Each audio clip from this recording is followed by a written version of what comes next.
In the beginning, before sin fractured the human heart, before fear entered the vocabulary of love, and before shame found a hiding place in the soul, there was a garden, and there were two people, Adam and Eve. Their story is not just a myth or a morality tale. It is the origin of desire, communion, and the deepest mystery of love itself. In Eden, we do not see the failure of humanity first. We see its perfection, its design, its beauty, and its call.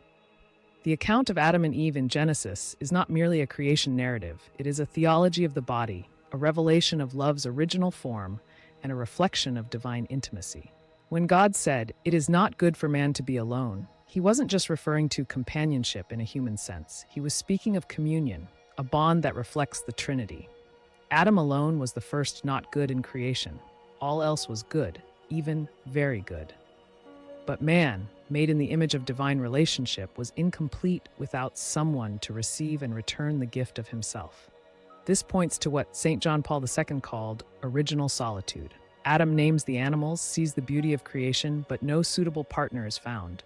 This solitude reveals not loneliness, but a unique awareness. Man is different. He is self-aware. He has intellect and will. He alone reflects God's image in freedom and love.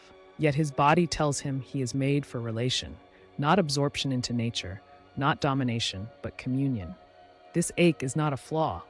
It is the fingerprint of divine intention.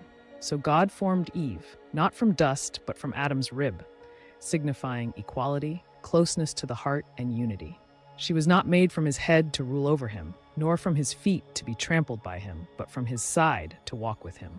The rib, close to the heart and under the arm, points to affection and protection. Patristic fathers like Augustine and Chrysostom meditated on this detail, marveling at how divine love creates not by force, but by drawing forth what already dwells within. When Adam sees Eve, he doesn't analyze her. He sings, "This at last is bone of my bones and flesh of my flesh." The first words of humanity to another human are poetry. It is a cry of discovery, of recognition, of fulfillment. In Eve, Adam finds a reflection of himself, yet other than himself. Not competition, not replica, but complement. The man who walked in original solitude now walks in original unity. This was original innocence, a state where Adam and Eve were naked and felt no shame. Not just physically, but existentially, they were fully seen, fully known, and fully loved. There was no need to hide, no anxiety about worth, no fear of rejection. Their bodies were a language, expressing trust, tenderness, and a love that gives rather than takes. This was eros in its purest form, ordered, holy, integrated into agape. It was love that mirrored the Creator. St. John Paul II called this the nuptial meaning of the body. It means that our bodies themselves in their masculinity and femininity speak a language of gift. Man and woman are made to receive and give, not use and discard. The body reveals the person. And in the garden, that revelation was whole, unbroken, luminous. Eden was more than paradise. It was a sacred space, the first temple. The structure of Genesis mirrors temple-building narratives. The rivers flowing from Eden echo temple waters in Ezekiel.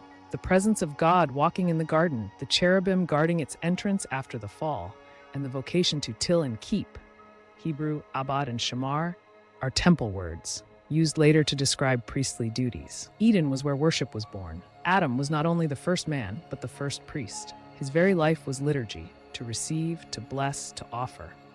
The act of naming the animals is not just taxonomy, it is theology. To name is to recognize essence. It is a gift of language, of identity, of responsibility. Adam does not dominate, he discerns. In naming, he exercises authority not as control, but as stewardship. Yet, as he names, he notices, none are like him. His ache is the first prayer.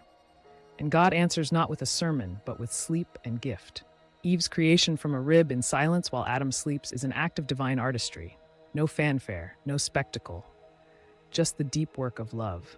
And when Adam wakes, he does not say, "Finally, someone to serve me." He says, "This one," a cry of relief and wonder.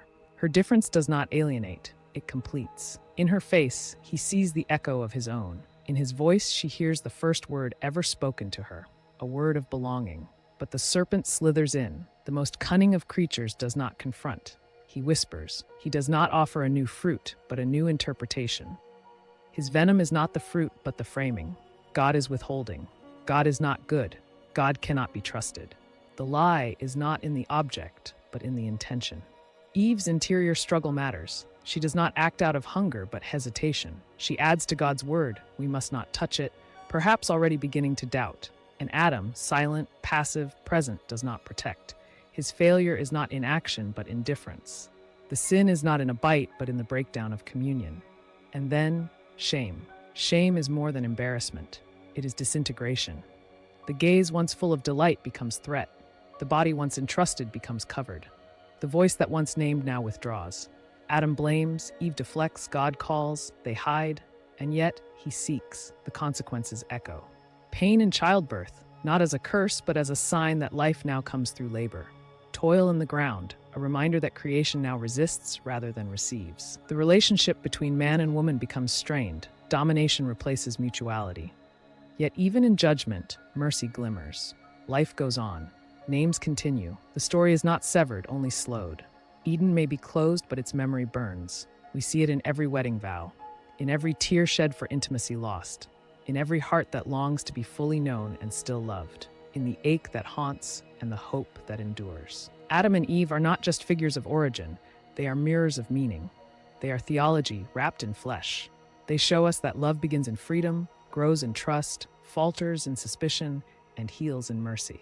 Let Eden not be a fantasy, but a formation. Let us walk not with nostalgia, but with reverence. For to love as they once did, even in glimpses, is to touch the divine. And what of their days before the fall? We do not know their length, but we know their rhythm. In the cool of the day, God walked among them. The sound of divine footsteps in the garden was not terror, but tenderness. Each day began not with striving, but with presence. They labored not in exhaustion, but in joy. They spoke not in persuasion, but in praise. The gaze they shared was unfiltered. It was reverent. They did not look at each other to measure or possess, but to wonder. The eyes that beheld were the first sanctuary. Their silence was never awkward. It was sacred. Their difference was not threat, but thrill. To be man and woman was not burdened by stereotype or fear. It was the original blessing. There was music in the garden, not from instruments, but from harmony, of spirit, of gaze, of intention. There were no veils between their hearts, no rehearsed versions of themselves. Eve did not worry if she was enough. Adam did not fear being unseen. There was only presence. And when shame entered, it was not loud. It was quiet and cold. The first distance was not measured in steps, but in silence. The gaze that once consoled now looked away. The arms that once embraced now guarded. The first heartbreak was not in exile, but in eyes averted. This is why the story endures, because deep within, we remember. We remember the garden we never lived in. We long for a love we have never fully known. We ache for communion without fear. To speak of Adam and Eve is not to speak of two ancient figures. It is to speak of every man and every woman. Their story is written on the walls of the human soul. May we live in such a way that the memory of Eden is not erased, but revived. Not as myth, but as map. Not as regret, but as calling.